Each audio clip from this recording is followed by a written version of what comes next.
Why is it not okay to ask a somewhat seasoned DP to work for just credit?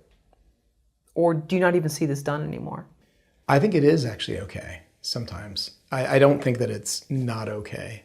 I think it depends on your relationship with the person. I think if you have no relationship with the person, that's probably not okay.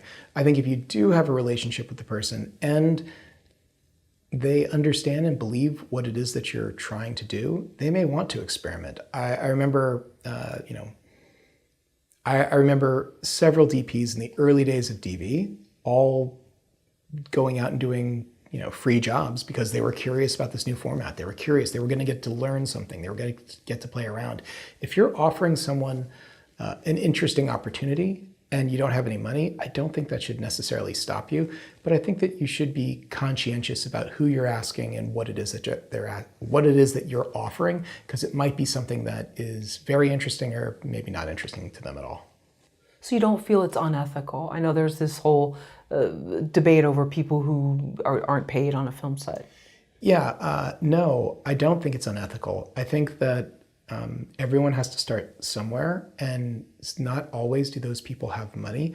And you have to be respectful and understand that for a lot of people, this is how they make their living. This is what they're doing. If you are trying to ask someone to shoot a feature film, that's very different than a short film. It's very different than a test. It's very different than something that you might want to do. A feature film implies probably weeks of their life, maybe very long hours.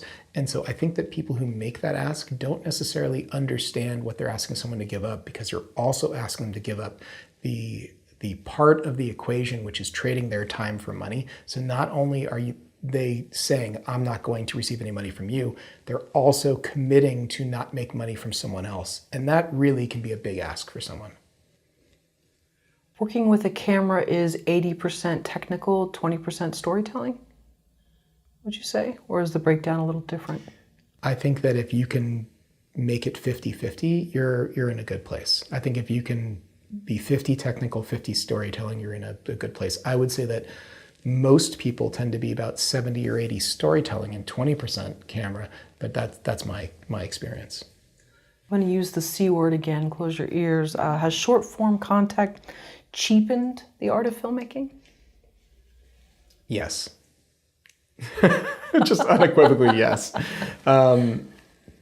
Content is sort of a dirty word, but that being said, I have seen a lot of very clever stuff come out that is categorized as content.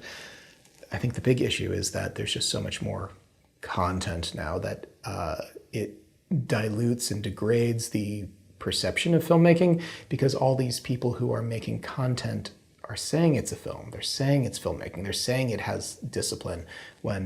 And I sometimes in the past have gotten on a high horse about people who say that it's a wedding film, a wedding filmmaker.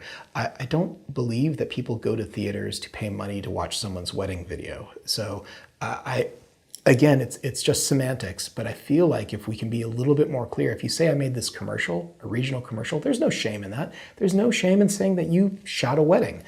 I think the shame really comes from misrepresenting or mischaracterizing the work that you're doing as something else. I think you should just be proud of the work that you are doing. It's a discipline. It requires so much skill to shoot a wedding. I did one once in my career. I'll never do it again. It is really hard. It is a very hard thing to do. It's a different skill set than being a filmmaker. It's a different aesthetic than typically that people want for for narrative fiction projects. Not always, but even if you're going for the same aesthetic, the skill set, what is involved in that is different. You have to manage people differently. You have to manage resources differently. And yes, it's cheapened. The word content and the content that's out there has taken away and confused more of what filmmaking is, I would say. If you are interested in storytelling, you may also like our new book, Story Questions. It's a story tool that offers you over 1,500 story questions that you can use as story prompts.